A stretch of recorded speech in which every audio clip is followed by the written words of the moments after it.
The 18th century was the birth of the modern world. The Age of Enlightenment was fully underway, which emphasised reason over superstition and science over blind faith. This was highlighted in the Kingdom of Great Britain when Parliament passed the Witchcraft Act in 1735, making it a crime for a person to claim that anyone had magical powers or was guilty of practising witchcraft. In the 1700s, the British Empire was in full swing. We'd stolen loads of land and imprisoned people to trade as slaves, like the massive shits we were. Randy Buffoon George II was on the throne, and his Royal Navy had become so powerful that no rival could sweep its ships from global trading routes. Because of this, the golden age of piracy came to an end in 1730. In entertainment, Bach, Vivaldi and Handel were just some of the names rocking the music scene. The Beggar's Opera, based on the life and times of notorious thief Jack Sheppard, was the talk of London's theatregoers, and, if one could read, one might enjoy recently published books like Gulliver's Travels by Jonathan Swift or Robinson Crusoe by Daniel Defoe, not the actor Willem Dafoe, who I confused him with for about 20 years. On the world stage, Great Britain was successfully pissing off everyone and fought hefty battles against France, Spain, Bavaria, the Ottomans, Prussia, even Sweden. You name them, Britain had probably stabbed one. And it was into this world in October 1729 that the aptly named little Amy Conquest was born to parents Mary and Thomas Conquest in Ely, Cambridgeshire, in the south of England. For all its wealth and power at the time, citizens of 18th century Great Britain were actually quite impoverished. Infant mortality was high and smallpox rampant. However, it wasn't all bad news, at least not in Ely, as the town had recently had its high street paved. That's it, that's all the information I could find about specific events in Ely in 1729. It's difficult to locate any records of the Conquest family from the 1700s, which is very typical when doing historical research of anyone who isn't a prominent historical figure such as a monarch. If any records existed of everyday regular families, they were most likely lost over time or destroyed by fire because everything caught fire all the time back then. Although what we know about Amy's life is fairly limited, it's interesting nonetheless. Aged 16, around 1745, Amy is described as a tall, fine girl, and she's beginning to turn the heads of the young men in the parish. When a dalliance with one of these begins to get serious, Amy's father Thomas warns her of the damage she may do to her reputation and future marriage prospects if the tryst were to continue.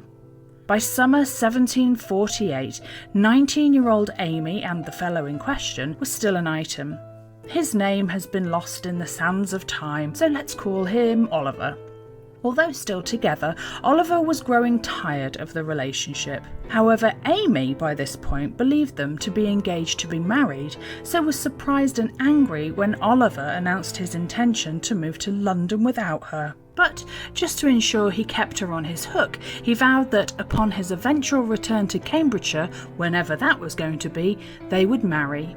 Amy was furious. Having dedicated years of her young life to this cad at the risk of her future and reputation, she saw the abandonment as a betrayal.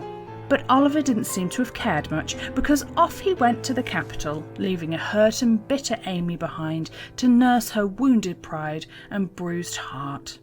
Enter the story John Hutchinson. He was a local young man around Amy's age who had shown a keen romantic interest in her in the past, but she'd brushed him off, favouring Oliver. Now, seeing his chance, John swooped in with hopes of filling the space Oliver had left in Amy's heart. The power of the rebound is strong indeed, for not only did she accept his invitation to visit her, she also agreed to marry John. Thomas, Amy's father, quite liked John Hutchinson for his daughter, much better than that Oliver character whom he feared would return to corrupt Amy once more. So he granted John Amy's hand in marriage, provided the ceremony took place the very next day. But life expectancy at the time being 37, I suppose you couldn't wait around. Terms agreed, that's exactly what happened, and on the 24th of August 1748, Amy and John Hutchinson were married. Having heard the news and filled with regret for abandoning her, Oliver rushed home, and in a moment worthy of a Hollywood movie scene, he was just in time to witness the couple exit the church as husband and wife.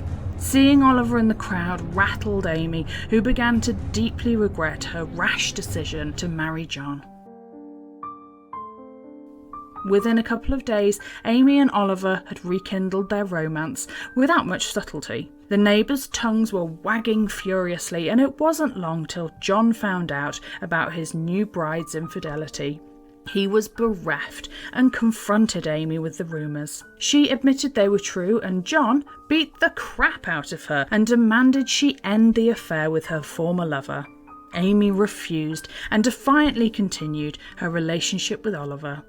Over the next 2 months, John sank into a deep depression and began drinking heavily, and Amy's mind ticked over, thinking of ways she could escape their marriage. Unless you had an extortionate amount of money for the process, divorce just wasn't an option in the mid-18th century, so the Hutchinsons continued to live together in wedded misery. One evening in October 1748, John was feeling under the weather, so he asked Amy to prepare him some warm ale. Ugh. She did, then left, telling John she was nipping out to buy something for dinner. Instead, she went directly to her lover Oliver's home, where she informed him that she had just slipped some arsenic into her husband's drink. Oliver was alarmed, but not because Amy had confessed to the attempted murder of her husband John, not even because he may have feared for his own safety. No, Oliver was concerned because he thought Amy may not have given John enough arsenic to finish him off. He urged her to buy some more toot sweet. On this advice, Amy rushed home, but she needn't have worried. John was exactly how you'd expect someone to be after having been poisoned. Trembling, puking, pooping. He met his end later that evening. He would be buried the following Sunday. Amy and Oliver waited all of 24 hours until they moved in together to continue where they'd left off. Following this brazen display of disrespect to John's memory, those pesky neighbours' tongues started wagging once again, and it wasn't long before authorities knocked at the door of the frisky couple and the young widow was arrested for murder and held at Ely Jail. John's body was exhumed, and following a post-mortem, the coroner's court ruled he had died from poisoning, and Amy was charged with petty treason. In English law, petty treason was classed as the murder of a superior by an inferior, a servant murdering their master, for example. So, a wife killing her husband fell firmly under this category in the mid-1700s. This being the good old days, it was only really wealthy white men who had any rights, so to murder one of them was to threaten the very fabric of society. It was considered worse than your ordinary bog-standard murder, and because of this, perpetrators were dealt with very harshly, which is saying something for a period of history already pretty brutal with its punishments. Because there was no police force or prison system in 18th century Britain, capital punishment served as a deterrent against crime. People were actively encouraged to attend public executions to see justice in motion. Hanging days were often national holidays just to make sure as many people as possible could attend, children included. The Waltham Black Act had been passed by Parliament in 1723, which established a system later nicknamed the Bloody Code. This allowed the death penalty to be imposed for over 200, often relatively minor offences. People convicted of murder could be hanged alongside felons who had stolen a horse or pickpocketed as little as £30 in today's money, or even the particularly disgraceful, almost satanic act of wrecking a fish pond. Upon her conviction, Amy Hutchinson was obviously sentenced to death. Although we don't officially know a huge amount about Amy's life, the circumstances of her death would point to her being in the poor, lower classes. Upper-class felons of the era usually escaped capital punishment, unless on the very rare occasion they were exceptionally prolific.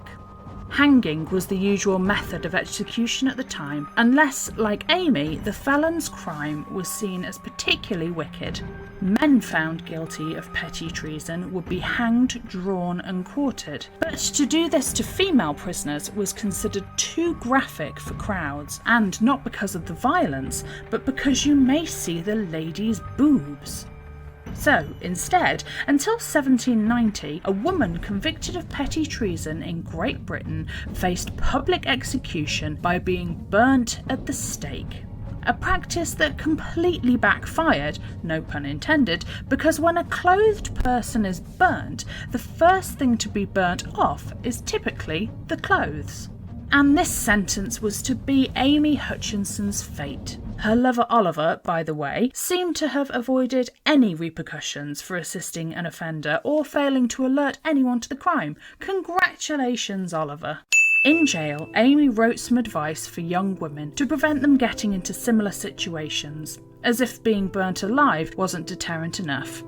It read, "All the good I can now do after my repentance and abhorrence of my abominable crime and prayers to God is, first, to warn all young women to acquaint their friends when any addresses are made to them, and above all, if any base or immodest man dare to insult you with anything shocking to chaste ears. Secondly, that they should never leave the person they are engaged to in a pet, nor wed another to whom they are indifferent in spite. For if they come together without affection, the smallest matter will separate them.